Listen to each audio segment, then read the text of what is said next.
Selamat pagi anak-anak, masih bertemu dengan Bapak Parudya Maunangan Sirait di pelajaran Fisika kelas 10. Di pertemuan kita hari ini, kita akan memasuki bab baru yaitu bab 6 dengan judul Gerak Melingkar. Oke anak-anak, gerak melingkar. Pasti kalian sering melihat benda-benda yang melakukan gerak melingkar dalam kehidupan kalian sehari-hari. Ya, misalnya seperti gambar berikut ini. Nah, ini ada ban ya. Kemudian di sini ada roda-roda seperti jam ya, kalau kalian pernah lihat seperti jam ya.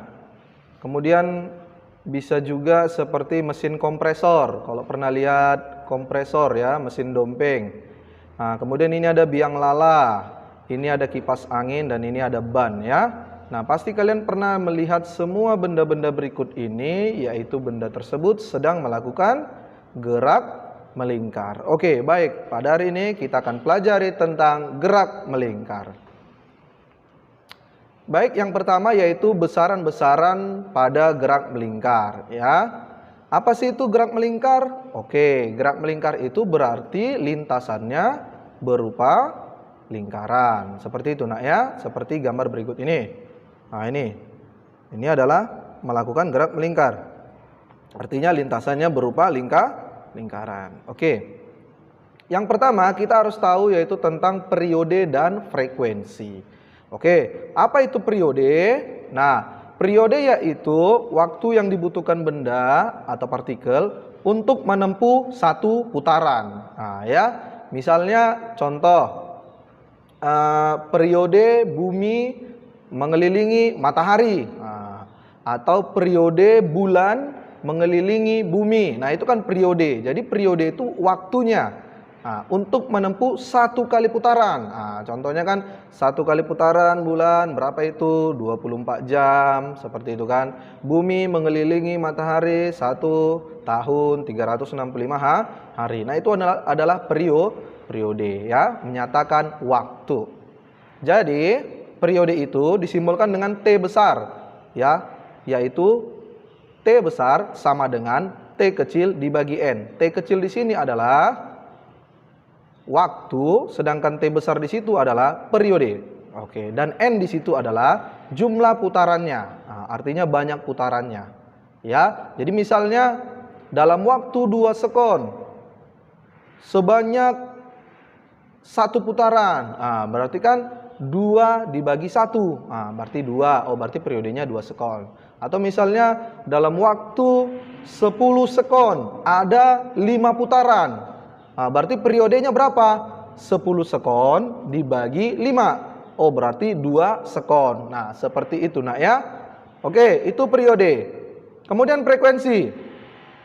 Frekuensi itu adalah jumlah putarannya. Nah, jumlah putarannya dalam waktu 1 detik. Dalam waktu 1 detik. Jadi dirumuskan F kecil sama dengan N per T. Nah, kalau ini tadi T per N. Kalau ini N per T. Oh, kebalikannya berarti ya. Nah, jadi frekuensi itu satuannya apa? Hertz. Ya, atau sekon pangkat min 1. Ya, jadi apakah hubungan antara periode dengan frekuensi?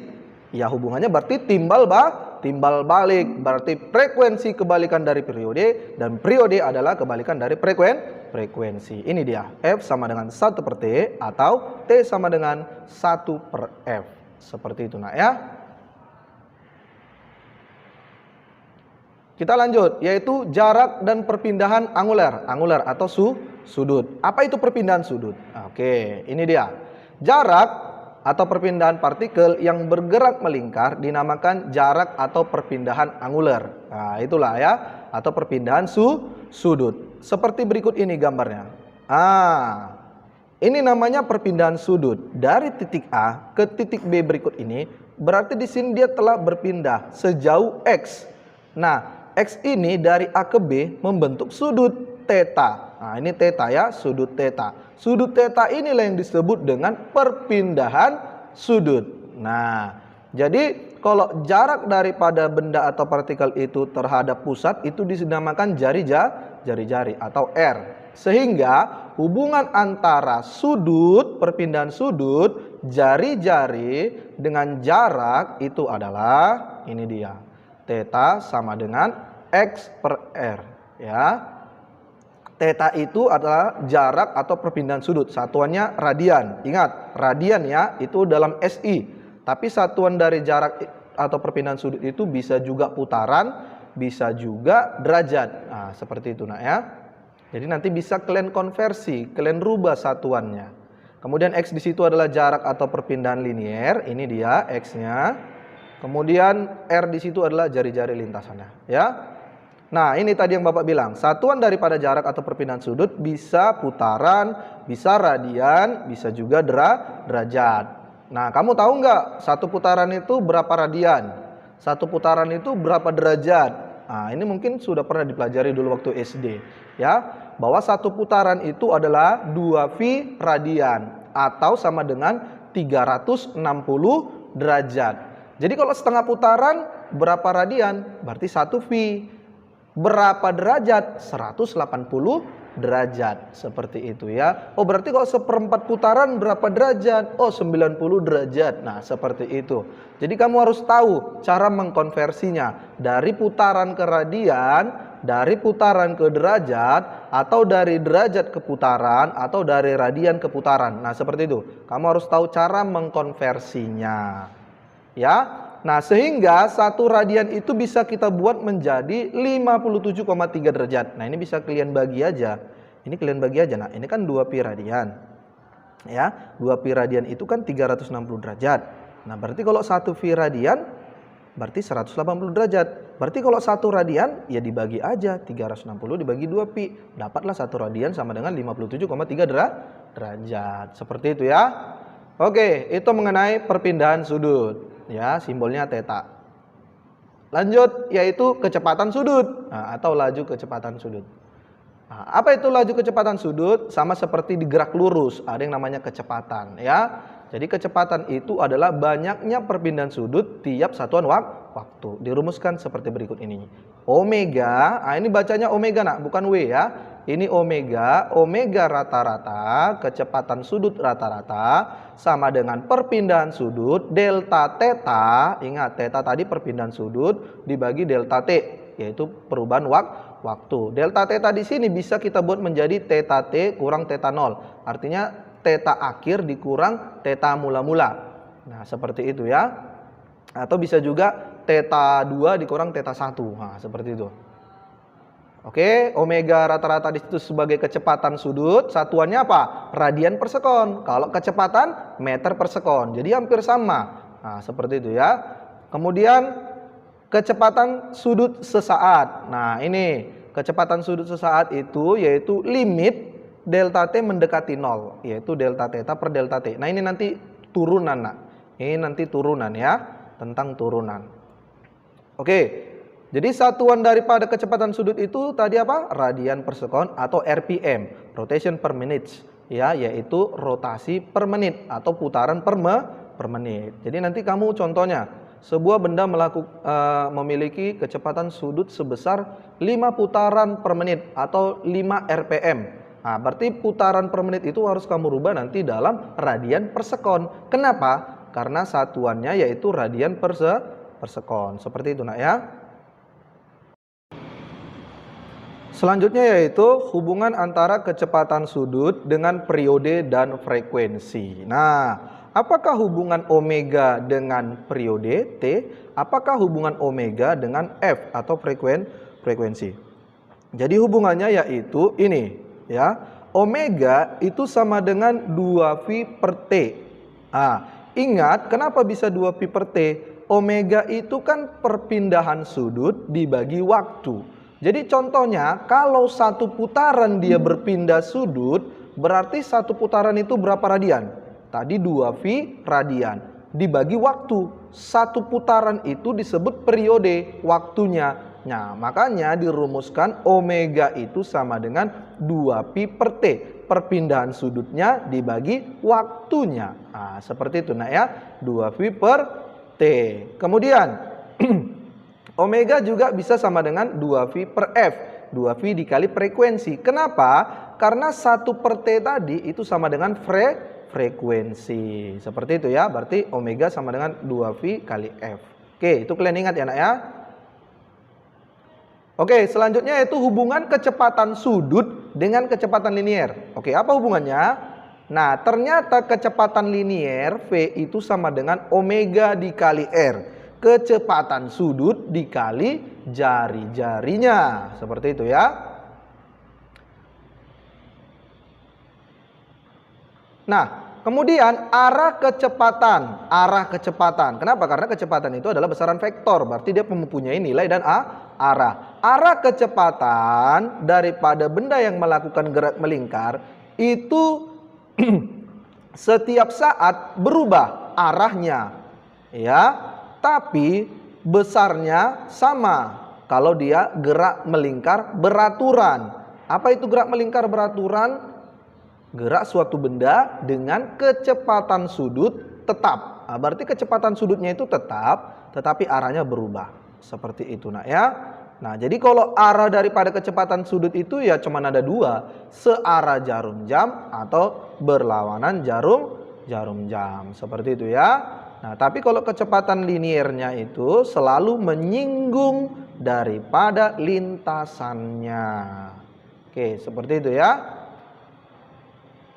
Lanjut ke percepatan. Nah, percepatan di gerak melingkar itu ada tiga nak. Namanya percepatan sudut, kemudian percepatan tangensial, kemudian ada lagi percepatan sentripetal. Nah, kita bahas satu persatu. Percepatan sudut. Apa itu percepatan sudut? Percepatan itu timbul karena perubahan kecepatan. Berarti adanya perubahan kecepatan. Oh, berarti perubahan kecepatan dibagi waktu. Nah, ini dia alfa, simbolnya alfa ya. Alfa sama dengan delta omega per delta T. Seperti itu. Alfa di situ adalah percepatan sudut, satuannya radian per sekon kuadrat. Kalau percepatan aja meter per sekon kuadrat. Bedakan ya. Kemudian percepatan tangensial, yaitu perubahan kecepatan linier benda yang bergerak melingkar tiap satuan waktu. Nah, berarti rumusnya apa? Delta AT sama dengan delta V dibagi delta T. Perubahan kecepatan dibagi perubahan waktu. Nah, seperti itu. Ya, atau bisa sama dengan delta V itu tadi apa nak? V itu tadi kan R dikali omega. Berarti ini tadi, berikut ini. Nah, ini. V itu kan omega kali R atau R kali omega. Nah, berarti ini dia. Delta V itu bisa kita rubah menjadi R kali delta omega per delta T. Seperti itu ya. Nah, jadi delta omega per delta T itu adalah percepatan sudut. Oh, berarti hubungannya AT percepatan tangensial itu sama dengan R dikali alfa. Jari-jari dikali percepatan sudut. Oke, seperti itu nak ya. Kemudian percepatan sentripetal, yaitu percepatan benda yang arahnya selalu menuju pusat lingkaran. Seperti itu ya. Jadi kalau kita melakukan sebuah benda yang melakukan gerak melingkar, ya, kemudian benda tersebut bergerak, maka ada arah percepatan yang selalu menuju ke pusatnya atau ke porosnya. Itu disebut dengan percepatan sentripetal. Ada lawannya. Lawannya itu percepatan sentrifugal. Ya, kalau percepatan sentrifugal itu berarti dia menjauhi pusat lingkaran. Nah, kalau dia sentripetal mendekati pusat lingkaran atau menuju pusat lingkaran. Oke. Nah, jadi percepatan sentripetal itu adalah V kuadrat ya, kecepatan linier dikuadratkan dibagi jari-jari, atau bisa juga omega dikali R kuadrat. Nah, jadi bisa ada dua ya, V kuadrat per R atau omega kali R kuadrat. Oke, kita lanjut. Gerak melingkar beraturan. Nah, ini tadi yang Bapak katakan, bahwa gerak melingkar beraturan yaitu gerak suatu benda dengan kecepatan sudut tetap, omeganya tetap. Nah, apa itu persamaan pada gerak melingkar beraturan? Namanya gerak melingkar beraturan. Percepatan sudutnya tetap. Kalau percepatan sudutnya tetap berarti tidak ada percepatan. Nah, ini dia ya. Jadi perpindahan sudut sama dengan perpindahan sudut mula-mula ditambah kecepatan sudut dikali waktu. Nah, jadi kecepatan sudutnya itu sama dengan kecepatan awal. Jadi tidak ada yang berubah. Nah, namanya kecepatan sudutnya tetap, berarti tidak ada yang berubah. Berarti benda tersebut melakukan gerak melingkar secara beraturan. Contohnya apa misalnya? Misalnya seperti jarum jam. Nah, itu jarum jam itu kan tetap dia konstan, tidak berubah. Tidak ada jarum jam yang makin cepat atau jarum jam yang makin lambat. Oh, berarti jarum jam tersebut sedang melakukan GMB, gerak melingkar beraturan. Begitu juga dengan bumi. Bumi mengelilingi matahari, tidak pernah makin cepat atau makin lambat, tidak, dia selalu konstan. Seperti itu ya. Jadi percepatan sudutnya yaitu 0. Jadi tidak ada percepatan. Kenapa? Tidak ada perubahan kecepatan, ya. Oke. Jadi percepatan pada GMB itu sama dengan 0, ya. Kemudian percepatan tangensialnya juga 0. Kenapa? Kalau tidak ada percepatan sudut berarti tidak ada percepatan tangensial. Seperti itu ya.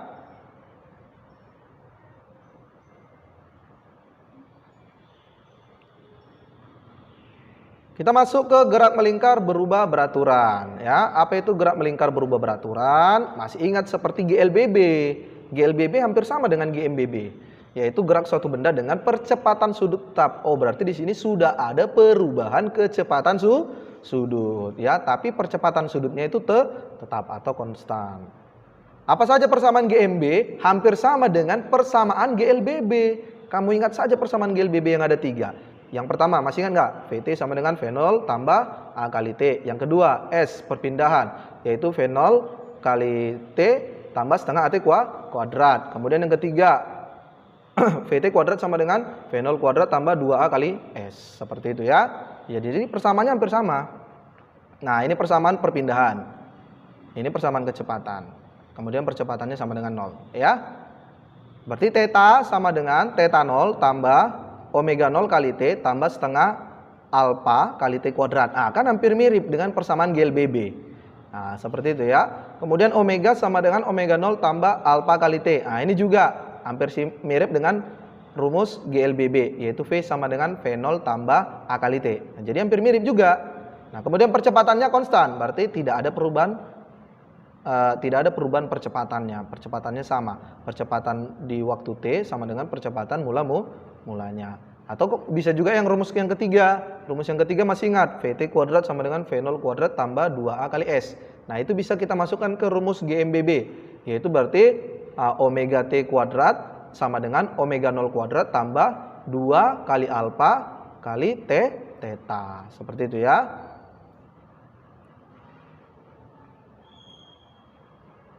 Benda yang ber-GMBB mempunyai percepatan sudut, percepatan tangensial, dan percepatan sentripetal. Sedangkan benda tadi yang melakukan GMB tidak ada percepatan sudut dan tidak ada percepatan tangensial, tapi ada percepatan sentripetalnya. Oke? Percepatan tangensial searah dengan vektor kecepatan linier. Ingat, sama arahnya, yaitu tegak lurus dan percepatan sentripetal. Kemudian percepatan total pada GMBB, nah, ada percepatan totalnya, nak. Nah, ini percepatan totalnya. Percepatan total sama dengan akar dari percepatan sentripetal dikuadratkan ditambah percepatan tangensial dikuadratkan. Oke, seperti itu ya.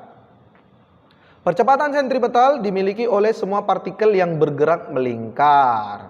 Dan percepatan ini berguna untuk mengubah arah kecepatan linier partikel yang bergerak melingkar. Oke.